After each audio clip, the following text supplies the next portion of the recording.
একসময় আচার্য চাণক্য চন্দ্রগুপ্তকে বলেছিলেন, চন্দ্রগুপ্ত, আজ আমি তোমাকে ৭ জন ব্যক্তির কথা বলবো যাদের স্বভাব তোমাকে বলে দিতে পারে কে তোমাকে বিশ্বাসঘাতকতা করবে।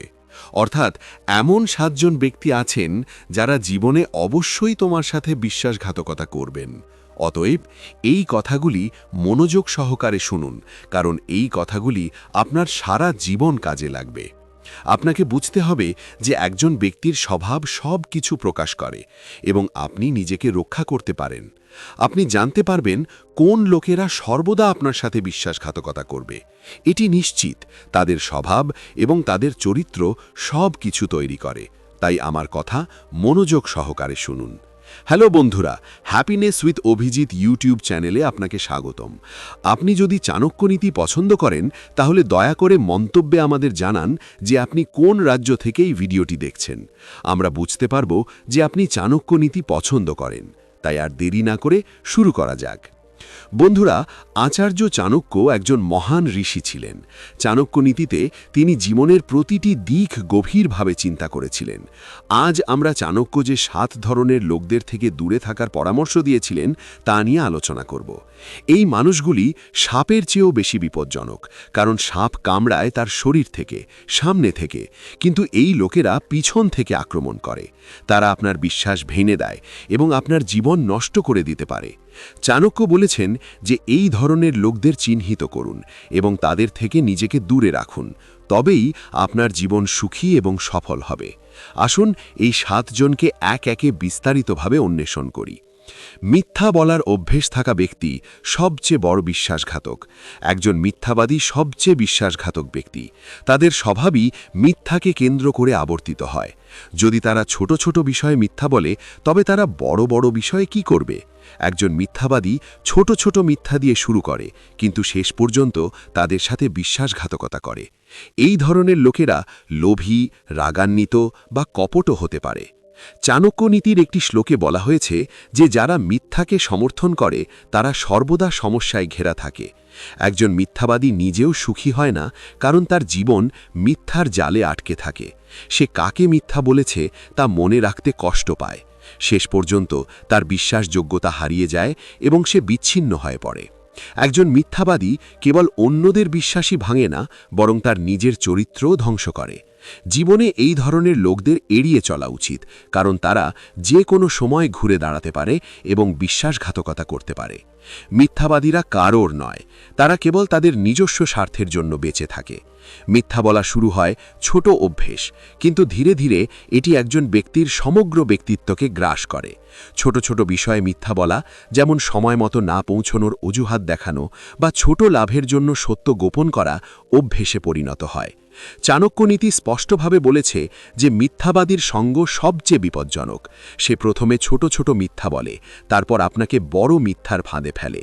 তাদের সাথে বসবাস করা আপনার মনকেও মিথ্যা বলার অভ্যেসে পরিণত করে। এই ধরনের লোকেরা ব্যবসা, চাকরি বা সম্পর্কের ক্ষেত্রে সর্বদা প্রতারণা করে। চাণক্যের মতে যারা ক্রমাগত মিথ্যা বলে তাদের সাথে কখনো বন্ধুত্ব করা উচিত নয়। এই ধরনের লোকেরা কেবল নিজের সুবিধার জন্য মিথ্যা বলে এবং সময় এলে আপনার সাথে বিশ্বাসঘাতকতা করে। শুধুমাত্র টাকার জন্য আপনার সাথে থাকা সেই সব ভৃত্যদের সাথে যোগাযোগ করুন। চাণক্য চন্দ্রগুপ্তকে বলেছিলেন, প্রথমে আপনার ভৃত্যদের প্রতি মনোযোগ দিন। একজন ভৃত্যের কাজ হল তার প্রভুর সেবা করা এবং রক্ষা করা। কিন্তু যদি একজন ভৃত্য কেবল টাকা বা লাভের জন্য আপনার সাথে থাকে, তাহলে তার স্বভাব সুবিধাবাদী। সে কখনোই সত্যিকার অর্থে অনুগত হতে পারে না। বিপদের সময় সে প্রথমে পালিয়ে যাবে বা আপনাকে শত্রুর হাতে তুলে দেবে। বন্ধুরা, আজও এটি কতটা সত্য। কল্পনা করুন যে একজন ভৃত্য বছরের পর বছর ধরে একটি বাড়িতে কাজ করেছে, আর মালিক তাকে নিজের মতো করে দেখে। ছুটির দিনে বোনাস দেয় এবং অসুস্থ হলে তার চিকিৎসার ব্যবস্থা করে।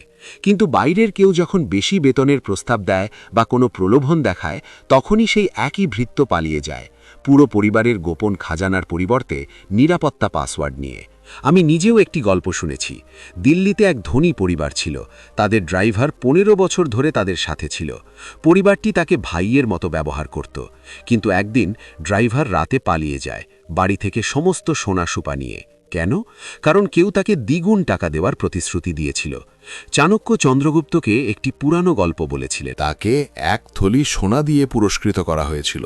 ভৃত্যটি বলল, মহারাজ, আমি আপনার জীবনের জন্য দাস। কিন্তু কয়েক মাস পরে প্রতিবেশী রাজ্যের একজন গুপ্তচর তাকে দ্বিগুণ সোনার প্রস্তাব দেয়। রাতারাতি ভৃত্যটি রাজার সমস্ত সামরিক পরিকল্পনা প্রকাশ করে। আক্রমণ শুরু হলে ভৃত্যটি অদৃশ্য হয়ে যায়। রাজার সেনাবাহিনী পরাজিত হয়েছিল। বন্ধুরা, কেমন এমন একজন ভৃত্যের স্বভাব? সে সবসময় অভিযোগ করে তার বেতন কম, কিন্তু তার কাজ অতিরিক্ত। সে কখনোই মনে হয় না যে সে মনে হয় খুশি। তার দৃষ্টি সর্বদা বাইরের দিকে। যদি তুমি বস হও, তাহলে তোমার কর্মচারীদের পরীক্ষা করো, ছোট ছোট পরীক্ষা নাও, মাঝে মাঝে তাকে হঠাৎ ছুটি দাও, দেখো সে কেমন প্রতিক্রিয়া দেখায়। আনুগত্য আসে হৃদয় থেকে, টাকা থেকে নয়। লোভী স্বভাবের একজন ভৃত্য বিক্রি করা সবচেয়ে সহজ। এটি এড়িয়ে চলো, অন্যথায় তোমার বড় ক্ষতি হতে পারে। 3 জন বন্ধু আছেন যারা প্রতিটি বিষয়ে তোমার প্রশংসা করেন। চাণক্য হেসে বললেন, যৌ মিত্রাম সুখ দুঃখেও সমো ভবতি সর্বদা, কাটু ভক্তি হিতাম চব সামিত্রাম প্রিয়তে মায়া। পুত্র, একজন প্রকৃত বন্ধু হলেন তিনি, যিনি ভুল করলে আপনাকে সংশোধন করেন এবং তিক্ত সত্য বলেন। কিন্তু যিনি সর্বদা আপনার প্রশংসা করেন, তিনি স্বভাবতই একজন চাটুকার। তিনি একজন গোপন শত্রু। তার মিষ্টি কথা আপনাকে অন্ধ করে দেয় এবং আপনি ভুল পথে চলে যান। চাণক্য হেসে বললেন, পুত্র পুত্র, প্রকৃত বন্ধু সেই যে তোমার ভুল করলে তোমাকে সংশোধন করে এবং তিক্ত সত্য কথা বলে। সে তোমার চোখের দিকে তাকিয়ে বলে যে এই পথ তোমার জন্য বিপর্যয়কর। কিন্তু যে বন্ধু সর্বদা তোমার প্রশংসা করে, ভাই তুমিই সেরা, তোমার প্রতিটি সিদ্ধান্তই নিখুঁত, তুমি যা কিছু করো তা ন্যায্য, তার স্বভাব হলো চাটুকার। সে একজন গোপন শত্রু। তার মিষ্টি কথা তোমার বুদ্ধিকে অন্ধ করে দেয়, আর তুমি দুষ্ট আচরণ করো।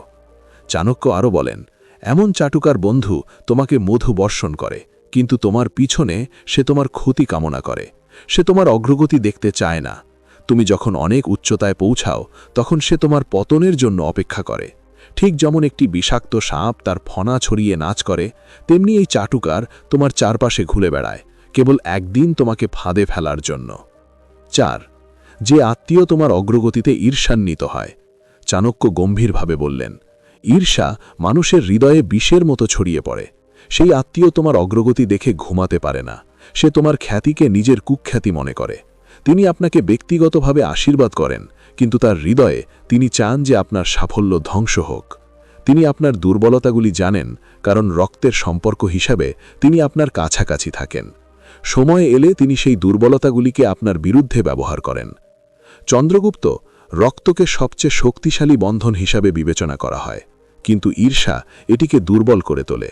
যে আত্মীয় আপনার সাফল্য দেখেন, তিনি ভেতর থেকে ঈর্ষান্বিত হন, বাইরে থেকে হাসতেন। তার স্বভাব ঈর্ষান্বিত। তিনি গভীরতম বিশ্বাসঘাতকতা করেন। মহাভারত এর একটি উজ্জ্বল উদাহরণ। দুর্যোধন এবং পাণ্ডবরা একই পরিবারের অন্তর্ভুক্ত ছিলেন, কিন্তু দুর্যোধন পাণ্ডবদের ক্রমবর্ধমান খ্যাতিতে ঈর্ষান্বিত ছিলেন। বাহ্যিকভাবে ভ্রাতৃত্ব ছিল, তাদের পিঠের পিছনে তারা ষড়যন্ত্র করেছিল, এবং ফলাফল ছিল পুরো বংশ ধ্বংস হয়ে গিয়েছিল। আজও ঈর্ষার কারণে এত পরিবার বিভক্ত। এক ভাই কঠোর পরিশ্রম করে ধনী হয়ে ওঠে, অন্যজন ঈর্ষান্বিত হয়। সে গুজব ছড়াতে শুরু করে এবং সম্পত্তির বিরোধ উস্কে দেয়। অবশেষে সম্পর্কটি শেষ হয়ে যায়।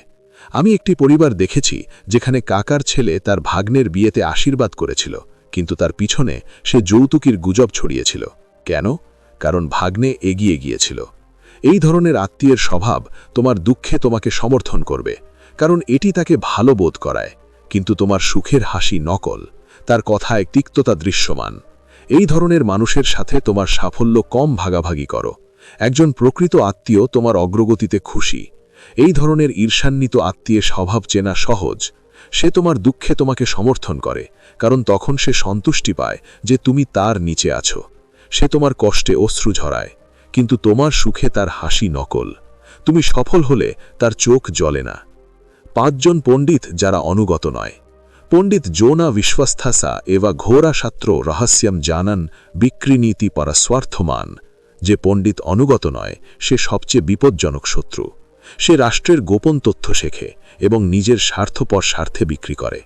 চাণক্য বলেছিলেন যে চন্দ্রগুপ্ত সবচেয়ে বিপজ্জনক এবং শিক্ষিত ব্যক্তি, যার প্রচুর জ্ঞান রয়েছে, কিন্তু তার হৃদয় হয়তো তোমার সাথে নেই। তার স্বভাব উচ্চাকাঙ্ক্ষী এবং অবিশ্বস্ত। সে তোমার সমস্ত গোপন তথ্য জানে, তোমার প্রতিটি দুর্বলতা সম্পর্কে অবগত, এবং প্রথম সুযোগেই সেগুলোকে শত্রু হিসাবে ব্যবহার করে। সে নিজেকে বিক্রি করে দেয়। একজন জ্ঞানী ব্যক্তির বিশ্বাসঘাতকতা গভীরতম ক্ষত সৃষ্টি করে, কারণ সে জ্ঞানে সমৃদ্ধ এবং কেউ তার চক্রান্ত বুঝতে পারে না। আচার্য আরও বলেন, ঠিক যেমন একটি বিষাক্ত সাপ তার সুন্দর ফনা মেলে বসে থাকে, এই অবিশ্বস্ত পণ্ডিত মিষ্টি কথা বলেন। তিনি রাজার প্রশংসা করেন, কিন্তু তার হৃদয়ে কেবল নিজস্ব স্বার্থ থাকে। সম্পদ, পদমর্যাদা বা ক্ষমতার লোভে তিনি শত্রুর সাথে চুক্তি করেন। তার জ্ঞান তার ঢাল হয়ে ওঠে এবং এটি রাজ্যের শিকড়কে ধ্বংস করে দেয়। একজন সাধারণ শত্রুকে চেনা সহজ, কিন্তু এই পণ্ডিত আপনার কাছাকাছি থাকা সত্ত্বেও আপনার ক্ষতি করে। একজন অনুজ্ঞত পণ্ডিতের স্বভাব চেনা কঠিন। তিনি মিষ্টি কথা বলেন, ধর্মগ্রন্থ থেকে উদাহরণ দেন এবং রাজার জ্ঞানের প্রশংসা করেন, কিন্তু রাজ্যের উন্নতি হলে তার চোখ জ্বলে না। সে সর্বদা নিজের স্বার্থের কথা ভাবে, আরও সম্পদ, আরও পদমর্যাদা। সে রাজ্যের গোপন রহস্যগুলিকে তার ক্ষমতা বলে মনে করে এবং সেগুলি বিক্রি করতে দ্বিধা করে না। তোমার কাছাকাছি থাকার মাধ্যমে সে তোমার দুর্বলতাগুলি শেখে এবং সময় এলে সেগুলো কাজে লাগায়। ষষ্ঠত, সে এমন একজন যে সর্বদা তোষামোদ করে রাজার প্রশংসা করে। যো নিত্যম স্তুতিতি রাজা স্বার্থম সাধায়তম সদা সা পালাশো বিজ্ঞানা সংকাতে ত্যজতি ধ্রুবম। যে সর্বদা কেবল নিজের স্বার্থের জন্য রাজার প্রশংসা করে, সে একজন চাটুকার এবং সংকটের সময় সে অবশ্যই তোমাকে পরিত্যাগ করে। চাণক্য বলেছিলেন যে একজন চাটুকার সবচেয়ে মিষ্টি। তার স্বভাব হল চাটুকার। সে নিজের স্বার্থের জন্য তোমার প্রশংসা করে। দরবারে একজন উপদেষ্টা রাজার যা কিছু বলে তার প্রশংসা করতেন। রাজা ভেবেছিলেন তিনি অনুজ্ঞত, কিন্তু সংকটের সময় তিনি পালিয়ে যান। অফিসে যারা তাদের বসের তোষামোদ করে, তারা পদোন্নতি পাওয়ার সাথে সাথে বস পরিবর্তন করে। একজন চাটুকারের প্রশংসা ফাঁপা। সে তোমার সামনে তোমাকে আদর্শ মনে করে, কিন্তু তোমার পিছনে তোমার সম্পর্কে খারাপ কথা বলে। প্রকৃত প্রশংসা বিরল। সে তোমার যা কিছু বলে তার সাথে একমত হয় এবং এমনকি তোমার ভুলকেও প্রশংসা করে।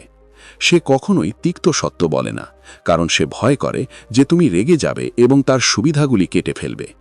সে তোমার উপস্থিতিতে হাসে এবং তোমার প্রশংসা গায়, কিন্তু তোমার অনুপস্থিতিতে সে তোমার দোষগুলো তুলে ধরে অথবা অন্যদের প্রশংসা করে। সে সবসময় নিজের সুবিধা খোঁজে। তুমি যদি শক্তিশালী হও তাহলে সে তোমাকে তোষামোদ করে। অন্য কেউ যদি আরও শক্তিশালী হয়ে ওঠে তাহলে সে তাদের কাছে ছুটে যায়। মৌর্য রাজসভায় একবার এমনটি ঘটেছিল। একজন সভাসদ সর্বদা চন্দ্রগুপ্তের প্রশংসা করে বলতো, মহারাজ, তোমার সাম্রাজ্য সূর্যের মতো, তোমার সাথে কেউ সমকক্ষ হতে পারে না। চন্দ্রগুপ্ত তাকে একটি পদ দিয়েছিলেন। কিন্তু যখন সেলিউকাসের সেনাবাহিনীর সাথে চুক্তির আলোচনা শুরু হয় এবং রাজ্য কিছু সংকটের মুখোমুখি হয়, তখন সেই একই সভাসদ গোপনে সেলিউকাসের দূতদের সাথে দেখা করতে শুরু করে। চাণক্যের গোয়েন্দা ব্যবস্থা তাকে ধরে ফেলে। চাণক্য চন্দ্রগুপ্তকে ব্যাখ্যা করলেন, মহারাজ, সপ্তম ব্যক্তি একজন স্বার্থপর ব্যক্তি, যিনি কেবল নিজের স্বার্থের কথা ভাবেন। চাণক্য শেষ করেছেন, সবচেয়ে সাধারণ প্রতারক হল একজন স্বার্থপর ব্যক্তি। যতক্ষণ তার স্বার্থপর স্বার্থ পূরণ হয়, ততক্ষণ সে তোমার কাছে আসে এবং তোমার সাথে মিষ্টি কথা বলে। সে তোমার সাহায্য চায়, কিন্তু তার কাজ শেষ হওয়ার সাথে সাথে সে তোমাকে ভুলে যায়, যেন তুমি তার জীবনে কখনো ছিলে না। তার স্বভাব সম্পূর্ণ স্বার্থপর। সে বন্ধুও নয়, শত্রুও নয়। সে কেবল নিজের সুবিধার দিকেই তাকায়। আচার্য আরও বললেন, একজন স্বার্থপর ব্যক্তি যতক্ষণ তোমার কাছ থেকে কিছুর প্রয়োজন হয়, ততক্ষণ তোমার সাথে থাকে। অর্থ, সাহায্য, পদ, সুরক্ষা বা অন্য কোনো সুবিধা। সে তোমার প্রতি ভদ্র। সে তোমার প্রশংসা করে, কিন্তু তার হৃদয় কেবল নিজের সুবিধার জন্য। তার কাজ শেষ হওয়ার সাথে সাথে সে মুখ ফিরিয়ে নেয়। সে তোমার বার্তার উত্তর দেয় না। সে তোমার সাথে দেখা করায় এড়িয়ে চলে। এই ধরনের লোকেরা কেবল প্রয়োজনের সময়ই ফোন করে, অন্যথায় তারা তোমাকে মনেও রাখে না। প্রয়োজনের সময়ই সে তোমার কাছে আসে। সে তোমার সুখ দুঃখে তোমার সাথে ভাগ করে নেয় না। সে তোমার দুঃখে তোমাকে সমর্থন করে কেবল তখনই যখন সে মনে করে যে সে পরে লাভবান হবে, অন্যথায় সে চুপ থাকে। সে তোমার সাহায্য নেয়, কিন্তু বিনিময় কিছুই দেয় না। যখন তার কিছুর প্রয়োজন হয়, তখনই সে তোমার বার্তার উত্তর দেয়। অন্যথায় সে তোমাকে ভুলে যায়। সে সবসময় নিজের সুবিধার হিসেব করে। এই সম্পর্ক থেকে আমি কি কিছু পাব? অবশেষে চাণক্য বললেন, বৎস, জীবনে তুমি সবচেয়ে স্বার্থপর লোকদের মুখোমুখি হও। তারা শত্রুর মতো প্রতারণা করে না, বরং প্রত্যাশা ভেঙে দেয়। তাদের থেকে দূরে থাকো, তোমার উদারতা বজায় রাখো, কিন্তু বোকা বোকা হয় না। প্রকৃত শুভাকাঙ্ক্ষী বিরল, যারা কোনো স্বার্থপর উদ্দেশ্য ছাড়াই তোমার পাশে দাঁড়ায়।